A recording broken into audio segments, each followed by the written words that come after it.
السلام عليكم ورحمة الله وبركاته. طلاب الصف الخامس الابتدائي، أهلا بكم في الدرس الثالث النهاردة، ويلا بينا نكمل على أجزاء النبات. يلا بينا.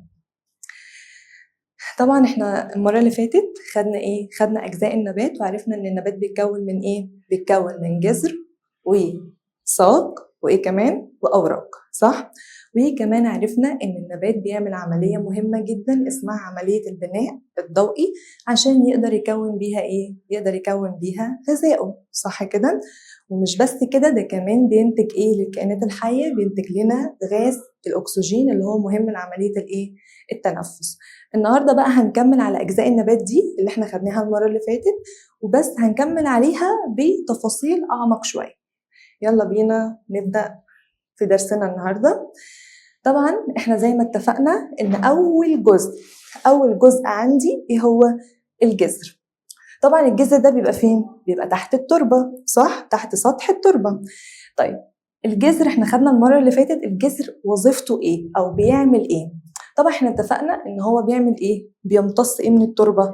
بيمتص الماء والعناصر الغذائية، وبيمتصها طبعا الميه والعناصر الغذائيه، بيمتصها ويبدا ينقلها لمين او يديها لمين، او مين اللي هياخدها من الجذر؟ طبعا الساق. تعالوا بقى نبدا نشوف الجذر ونتعمق مع الجذر. طبعا احنا اتفقنا ان الجذر موجود فين؟ اسفل. وطبعا موجود فين؟ اسفل طبعا سطح التربه، يعني موجود فين؟ تحت سطح التربه، وبينمو بينمو لاسفل. ايه هي وظيفته؟ طبعا خدنا امتصاص الميه والعناصر الغذائيه اللازمه من التربه اهي. امتصاص الماء والعناصر الغذائيه اللازمه من التربه. طيب في حاجه كمان مهمه جدا، انت لو عندك زرعه في البيت او لو عندك شجره تحت البيت بتاعك، هل سهل ان انت تخلع الشجره دي من مكانها؟ تشيل الشجره دي من مكانها وتطلعها من التربه بتاعتها؟ طبعا لا، مفيش حد يقدر يعمل كده. طب انت عندك زرعه في البيت، فني اي زرعه صبار، نعناع، ريحان، اي زرعه عندك وايا كان حجمها، صغيره، وسط، كبيره، تقدر ان انت تشد الزرعه من التربه وتطلعها؟ طبعا لا، ما بيحصلش ده. لو جيت تشد الزرعه، لو هي بقى زرعه صغيره، لو جيت تشد الزرعه بتاعتك هتلاقيها تطلع بالتربه بتاعتها، صح؟ ليه بقى؟ لأن الجذر اللي موجود تحت سطح التربة ده وظيفته ليه وظيفة مهمة جدا، مش بس بياخد المية والعناصر الغذائية، لا ده كمان بيثبت النبات في التربة. يبقى بيعمل على تثبيت النبات في التربة، وكمان بيمتص المية والعناصر الغذائية من التربة. يبقى تثبيت النبات في التربة. طيب تعالوا بقى نشوف ايه اللي موجود مع الجذر تحت سطح التربة وبيساعد الجذر ان هو يقوم بالوظيفة بتاعته. حاجة مهمة جدا جدا جدا اسمها الشعيرات الجذرية اهي. تعالوا بقى نبص عليها هنا في الصورة. بصوا كده، اللي هو السميك ده اللي هو موجود قدامنا ده في الصورة، ده كده ابيض وسميك كده اهو، ده كده الجذر. هلاحظ ان طالع من الجذر شعيرات صغيرة جدا جدا، تكاد تكون عاملة زي شعيرات أو زي شعر الراس عندنا، زي شعرنا، في رفع الشعرية بتاعت شعرنا. عشان كده سميناها شعيرات جذرية، إن هي رفيعة جدا جدا، عاملة زي الشعر عندنا، في نفس الرفع ونفس السمك. تعالوا كده نبص عليها. يعني مثلا فلنفترض إن ده كده سطح التربة، وادي كده ده الجذر اللي بينمو تحت سطح التربة. الشعيرات الجذرية تبقى فين؟ الشعيرات الجذرية بتنمو على الجذر، على الجذور اهي، بتطلع كده من الجذر اهي بالشكل ده، بتبقى طالعه تفرعات من الجذر كده. يبقى احنا بنقول عليها بنقول عليها انها زوائد تشبه الشعر، هي شبه الشعر جدا، عشان كده سميناها شعيرات جذريه. يبقى زوائد تشبه الشعر توجد على جذور النبات. يبقى بتبقى موجوده فين؟ بتبقى موجوده على جذور النبات. خلاص؟ طب يا ميس هي بتعمل يعني هي موجوده على جذر النبات او بتطلع على جذور النباتات، بتعمل اكيد يا جماعه مش تعمل حاجه تانية غير اللي الجذر بيعملها. هي كل الحكايه ان هي بتساعد الجذر في وظيفته. طب ايه هي وظيفته الاساسيه؟ ان هو بيمتص الميه والعناصر الغذائيه من التربه. تقوم هي تعمل تزود له كمية المية والعناصر الغذائية دي، يعني تخليه يمتص كمية أكبر. يبقى الجذر بيمتص مية وعناصر غذائية، وهي كمان بتمتص معاه كمية كمان من المية والعناصر الغذائية. يبقى بتعمل إيه؟ بتزيد من كمية المية والعناصر الغذائية التي يمتصها مين؟ يمتصها النبات. خلاص؟ وبتعمل إيه كمان بقى؟ بتنقل العناصر الغذائية من التربة تديها لمين؟ للجذر. يبقى بتنقل العناصر الغذائية من التربة توديها فين؟ توديها للجذور. يبقى دي كده الشعيرات الجذرية والجذر. يبقى الشعيرات الجذرية تاني بتزود كمية المية والعناصر الغذائية اللي بيمتصها النبات، وكمان بتنقل العناصر الغذائية بتنقلها من التربة لمين؟ للجذر. يعني تاخدها من التربة، تسحبها من التربة كده أو تمتصها من التربة وتقوم مديها للجذر أهي. تسحب من التربة وتقوم مديها لمين؟ للجذر اللي هو ده. اتفقنا؟ نيجي لتاني جزء من أجزاء النبات وهو مين؟ وهو الساق. طبعا احنا برضو خدنا المرة اللي فاتت، نفتكر كده مع بعض، خدنا الساق بيعمل ايه؟ بينقل. وظيفته ان هو بينقل، عامل زي الاسانسير. بينقل ايه؟ بينقل الميه والعناصر الغذائيه اللي الجذر بقى امتصها، موجوده دلوقتي فين؟ موجوده دلوقتي في الجذر. يقوم يمتصها من الجذر ويوديها فين؟ يبدا ان هو يطلع بيها، ينقلها ويوزعها على باقي اجزاء النبات، كل اجزاء النبات بقى اللي فوق. يبقى هو كده وظيفته ايه؟ النقل. يبقى فين الساق؟ اهو بينقل الماء والعناصر الغذائيه خلال ايه؟ بتبدا ان هي تتنقل الميه والعناصر الغذائيه خلال ساق النبات. يبقى الميه والعناصر الغذائيه بتتنقل منين او فين؟ في ساق النبات. طب هو بتتنقل في الساق عبر ايه؟ عبر انابيب. بيبقى في انابيب صغيره جوه الساق كده بنسميها اوعيه. بنسميها ايه؟ اوعيه. طبعا اسمها اوعيه لان هي بيشبهوها بالاوعيه الدمويه اللي عندنا احنا في جسمنا، في جسم الانسان. مش احنا عندنا اوعيه دمويه اللي هم ايه؟ اللي هم الشرايين والاورده والشعيرات الدمويه. كذلك النبات، ما هو كائن حي، اكيد عنده اوعيه زي دي. طب احنا عندنا الاوعيه بتاعتنا اسمها اوعيه ايه؟ اسمها اوعيه دمويه. طب هي اسمها اوعيه دمويه ليه؟ عشان هي بتنقل الدم وبتوزع الدم على كل اجزاء الجسم وتوديه لكل خلايا الجسم.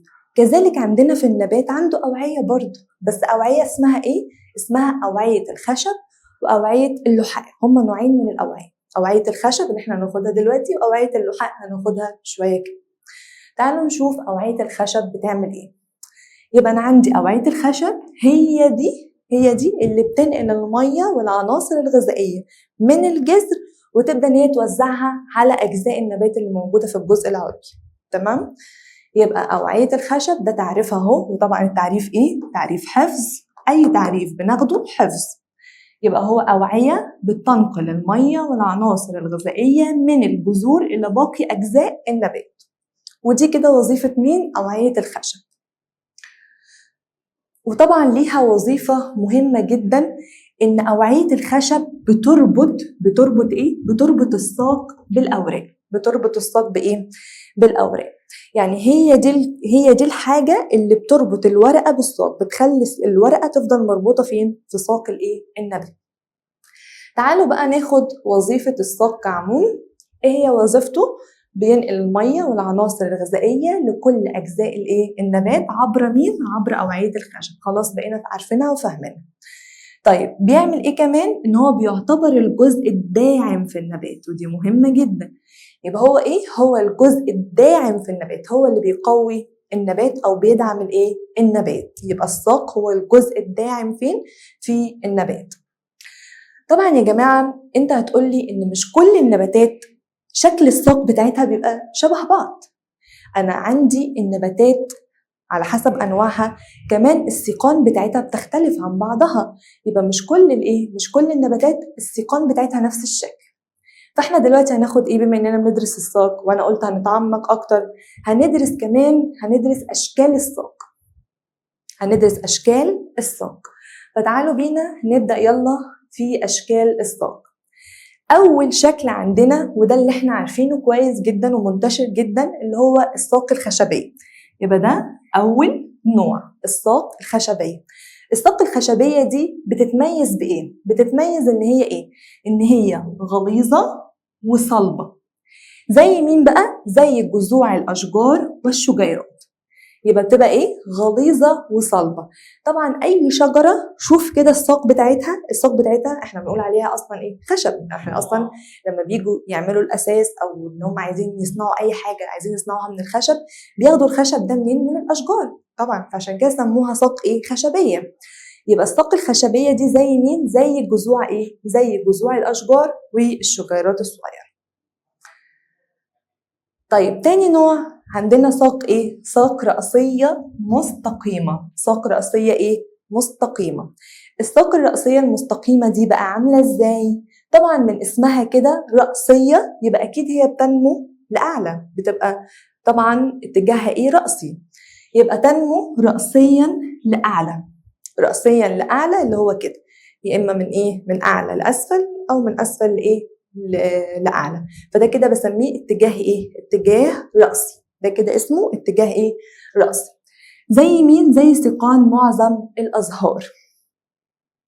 يبقى أي ساق بينمو عليها أزهار، معظمهم يعني معظم أنواع السيقان اللي بيطلع عليها أزهار اللي هو الورد يعني، بتبقى من النوع الايه؟ الساق الايه؟ الساق الرأسية.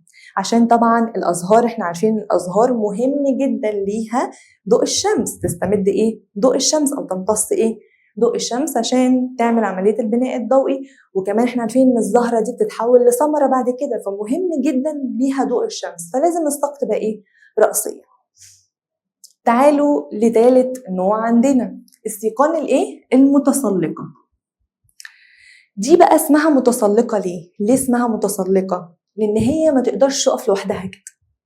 امال يعني ما تقدرش تشيل نفسها، ما تقدرش تشيل نفسها. عشان تنمو محتاجة تنمو على حاجة، تمام؟ أو تطلع على نبات آخر، تنمو على نبات آخر، لازم تبقى ساندة على حاجة. فاهم أنت؟ لازم تبقى ساندة إيه؟ على حاجة. طب يا ميس إزاي؟ أهي سيقان لا تقوى على حمل نفسها فتتسلق على نبات آخر. أهو ده كده أول حاجة، إن هي إيه؟ تتسلق على نبات إيه؟ على نبات آخر. أو على مين؟ أو على الحائط. أو على إيه؟ الحائط. زي مين؟ زي نبات العنب. زي إيه؟ العنب بالشكل ده. يبقى يا إما تطلع على نبات آخر، يا إما تنمو أو تتسلق أو تطلع على إيه؟ على الحائط.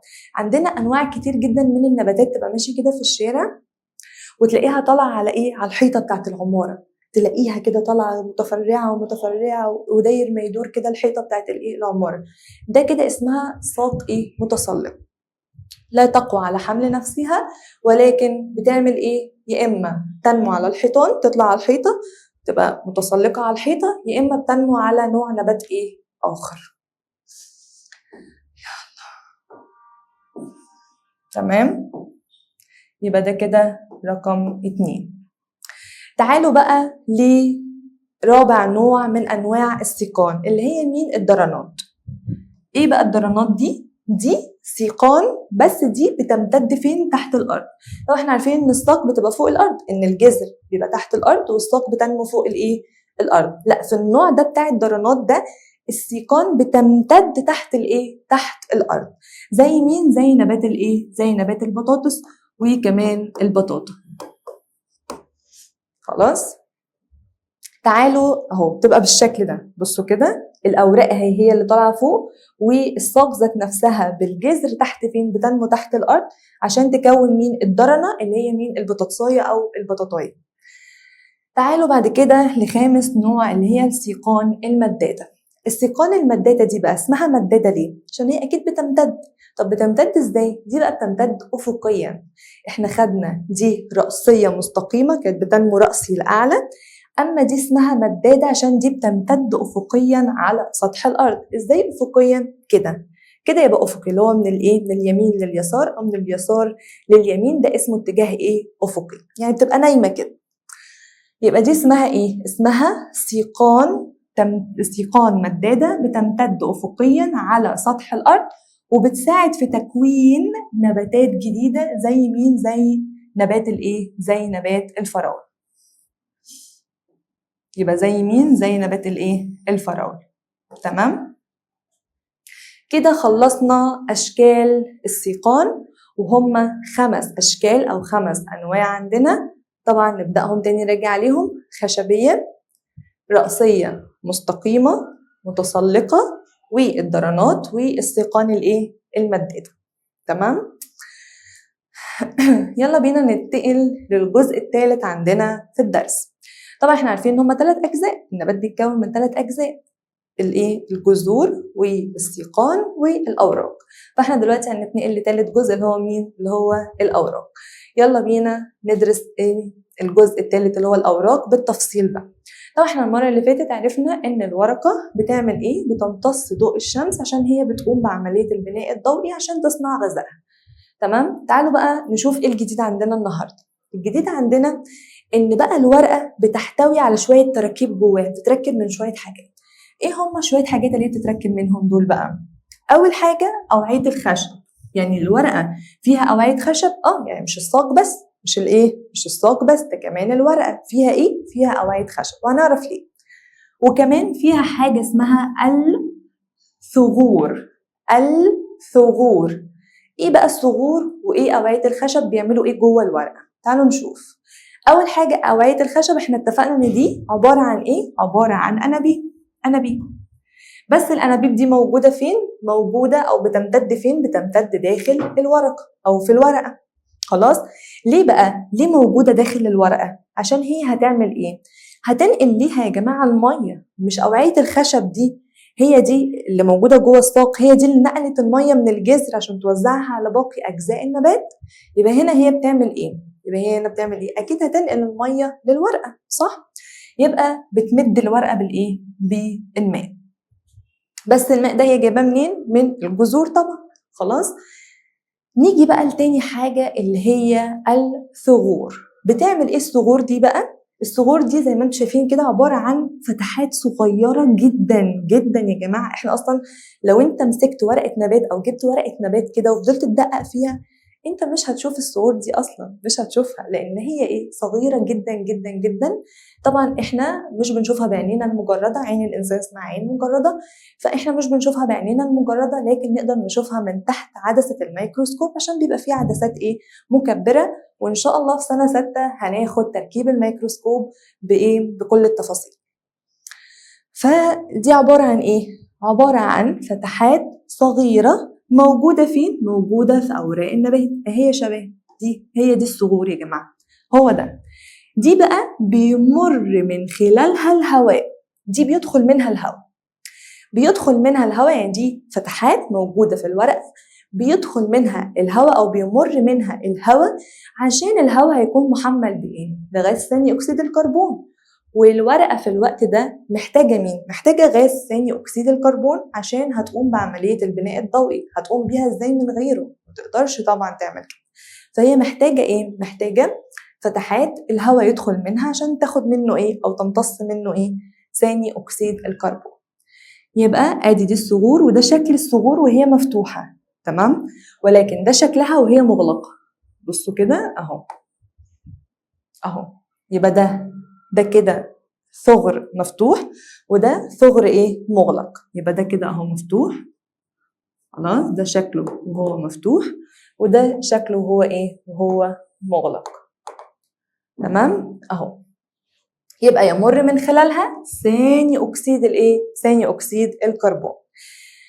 طيب طبعا الورقة مش بس فيها الثغور ومش بس فيها أوعية الخشب، ده كمان بتحتوي على مادة مهمة جدا جدا جدا اسمها مادة الكلوروفيل. اسمها الكلوروفيل. اسمها الكلوروفيل. يبقى مادة الكلوروفيل دي موجودة في أوراق النباتات. طيب مادة الكلوروفيل دي بتعمل هي دي بقى هي دي اللي بتمتص ضوء الشمس. يبقى بتمتص ضوء الشمس وتقوم تعمل كمان؟ خلاص هي استمدت ضوء الشمس او امتصت ضوء الشمس دلوقتي. تعمل تبدأ كمان بعدها تدي للنبات لونه الأخضر. يعني أصلا احنا بنشوف النباتات ليه على طول لونها أخضر أو بيكسوها اللون الأخضر، أو هي أصلا لونها ليه أخضر في الطبيعة على طول؟ عشان موجود فيها في الأوراق بتاعتها مادة اسمها مادة الكلوروفيل، وهي دي اللي بتدي النبات اللون الأخضر. يبقى وتعطي الأوراق لونها الإيه؟ الأخضر. اتفقنا؟ وطبعا ده تعريف الصغور، والتعريف حفظ وكمان هام جدا يا جماعة، هام. تعريف الصغور مهم جدا. ايه هي؟ فتحات صغيرة في أوراق النبات يمر الهواء من ايه؟ من خلالها. يمر الهواء ايه؟ من خلالها. طيب طبعا الصغور لازم تبقى موجودة بكثرة على أوراق النبات، لازم تبقى موجودة بكمية كبيرة على أوراق الايه؟ النبات. نفترض ان دي كده ورقة نبات، بص كده معايا، تمام؟ دي كده ورقة نبات، خلاص؟ طيب أوراق النبات بقى موجود عليها بكثرة الصغور، يعني عددهم كتير. طيب هل يا ميس العدد بتاع الصغور اللي موجود في الجزء العلوي من الورقة زي اللي موجود في الجزء السفلي؟ لا يا جماعة، ده كده اسمه الجزء السفلي، ده كده اسمه الجزء الايه؟ السفلي، وده كده اسمه الجزء الايه؟ العلوي. بصوا كده معايا، فعدد الصغور اللي موجودة في الجزء السفلي بيبقى أكتر من عدد الصغور اللي موجودة في الجزء الايه؟ العلوي. يبقى هنا كده خلاص عدد الثغور أكثر، تمام؟ لكن هنا في الجزء العلوي بيبقى إيه؟ بيبقى أقل. اتفقنا؟ يبقى عدد الثغور اللي موجود في الجزء السفلي من الورقة بيبقى كتير، عددهم كتير لأن أصلا الجزء ده أكبر، ولكن اللي موجود في الجزء العلوي بقى لا، عدد قليل من إيه؟ من الثغور. تعالوا بقى نستنتج من اللي احنا شرحناه ده وظيفة الأوراق. وظيفتها ايه يا شباب؟ وظيفتها ايه؟ صنع غذاء النبات عن طريق مين؟ ها شاطرين؟ عملية البناء الضوئي. خلاص بقى بقت ثابتة معانا، تمام؟ بعد كده عندنا عدة أنواع من الأوراق.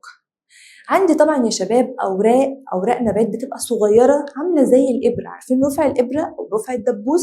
هي زيها بالظبط، بتبقى رفيعة جدا.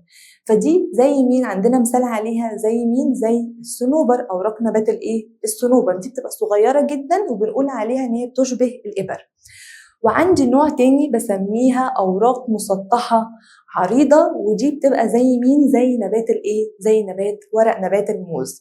فورقة نبات الموز بتبقى كبيرة جدا ومسطحة ومفرودة كده وبتبقى عريضة، يعني ممكن تبقى أصلا في ورقة نبات موز ممكن تبقى بطول شخص أساسا. فمعنى كده إن إحنا عندنا أوراق صغيرة تشبه الإبر، وعندي أوراق عريضة وبتبقى مسطحة. طبعا هنا الأمثلة متغيرة، فهنا الإيه؟ هنا الموز زي الموز، والمثال ده المفروض يبقى هنا اللي هو إيه؟ الصنوبر. خلاص يبقى تمام. يبقى الصنوبر اللي هي بتشبه الإبر زي الصنوبر، واللي إيه؟ العريضة المسطحة زي مين؟ زي نبات الموز. تمام. تعالوا بقى نتنقل للجزئية اللي بعد كده وهي عملية البناء الضوئي. احنا بس يا شباب هنراجع عليها، احنا خدناها في الدرس الأول وخدناها في الدرس الثاني، ولكن طبعا هو عشان المفهوم كله بيكلمني عن تركيب النبات وأجزاء النبات، فطبعا لازم الجزئية بتتعاد بعد كل إيه؟ تفاصيل بناخدها عشان هي مهمة. عندنا عملية البناء الضوئي موجودة أو بتحصل فين؟ بتحصل داخل أوراق النبات. يبقى بتحصل فين؟ في الأوراق. بتحصل فين؟ في الأوراق. طيب وليه؟ عشان النبات بيصنع إيه؟ غذائه. يبقى بتفيد النبات في إيه؟ إن هو بيصنع منها إيه؟ بيصنع منها غذائه. تعالوا بقى نشوف أو نراجع خطوات عملية البناء الضوئي. إزاي بتحصل؟ أهو بصوا كده كيفية حدوث عملية البناء الضوئي. طبعا احنا لسه واخدين ماده الكلوروفيل وعرفنا ان هي اللي بتمتص ضوء الايه؟ الشمس. يبقى احنا اي معلومه جديده بناخدها بنبدا بقى ندخلها في اعماق الايه؟ الدرس. يبقى يمتص الكلوروفيل هيمتص ضوء الايه؟ الشمس، ويبدا يدخل غاز ثاني اكسيد الكربون من مين بقى؟ من الفتحات الصغيره اللي احنا قلنا عليها ايه؟ الثغور. خلاص. يبقى ثاني اكسيد الكربون هيدخل عن طريق الثغور. بعد كده رقم 2، تبدأ بقى في وجود ضوء الشمس يبدأ ايه اللي يحصل؟ ثاني أكسيد الكربون يتحد مع المية دي اللي جت منين؟ اللي جت من الجذر، اللي الجذر امتصها ونقلها لإيه؟ ونقلها الساق لباقي أجزاء النبات. فمين اللي وداها للأوراق أوعية الخشب؟ فهنا ايه اللي حصل؟ اللي حصل ان ثاني اكسيد الكربون اللي دخل من الصخور والميه اللي طلعت من خلال اوعيه الخشب، الاتنين دول اتحدوا مع بعض او اتفاعلوا مع بعض في وجود مين؟ في وجود ضوء الشمس. ده شيء اساسي، من غير ضوء الشمس مش هتحصل العمليه دي اصلا. ليه بقى؟ عشان يكون النبات غذائه، عشان النبات يقدر ان هو يكون ايه؟ غذائه. وطبعا تمتص الجذور الميه والعناصر الايه؟ الغذائيه من التربه، عشان كل الاجزاء بتكمل بعضها. ويجي بقى هنا خلاص النبات يبدا يطلع النواتج بتاعت عمليه البناء الضوئي. يعني هنا النبات خلاص عمل عمليه البناء الضوئي، يبدا يطلع النواتج بتاعت الايه؟ العمليه. فايه هي النواتج؟ ناتجين مهمين جدا. اول ناتج هو غاز الاكسجين المهم لعمليه التنفس لجميع الكائنات الايه؟ الحيه. يبقى ادي غاز الاكسجين اللي بيحتاج اليه مين؟ الانسان والحيوان في عمليه الايه؟ التنفس، وكذلك النبات لان النبات بيتنفس برضه. وتاني حاجه بيصنع ايه؟ مواد غذائيه، او بينتج ايه يعني من عمليه البناء الضوئي؟ بتنتج مواد غذائيه. زي مين؟ قلنا المره اللي فاتت ايه؟ السكر اللي هو غذاء مين؟ النبات. هل السكر بس؟ لا طبعا، السكريات وكمان النشويات والدهون والبروتينات اللي بيحتاج اليها مين؟ النبات كمصدر للطاقه، هي دي اللي بتديله ايه؟ طاقه.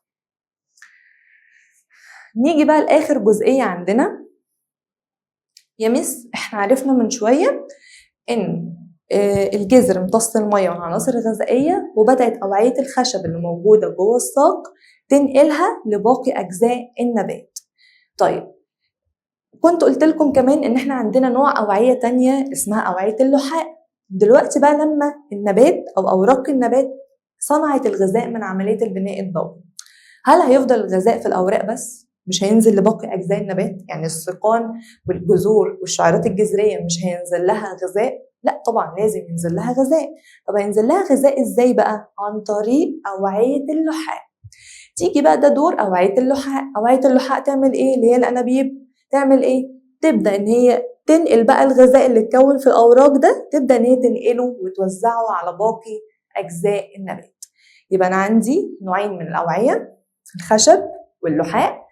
الخشب بتنقل الميه والعناصر الغذائيه من الجذر وتوزعها على باقي اجزاء النبات، واوعيه اللحاء بتعمل ايه؟ تنقل الغذاء من الاوراق وتوزعه على باقي اجزاء الايه؟ النبات، يعني بتنزل بيه الاسفل. ودي اوعيه اللحاء. وطبعا برضو التعريف بتاعها حفظ. اوعيه تنقل الغذاء من الاوراق الى اجزاء النبات. الى اجزاء مين؟ النبات. وبكده يا شباب نكون خلصنا الدرس بتاعنا، وطبعا دي اسئله الدرس بتاعنا. خلاص نذاكر كويس الدرس ونحل الاسئله اللي عليه، ولو في اي سؤال او اي استفسار هنتظرهم منكم، وان شاء الله نجاوب عليهم في الحلقات اللي جايه باذن الله. باي باي، واشوفكم في الدرس القادم ان شاء الله. مع السلامه.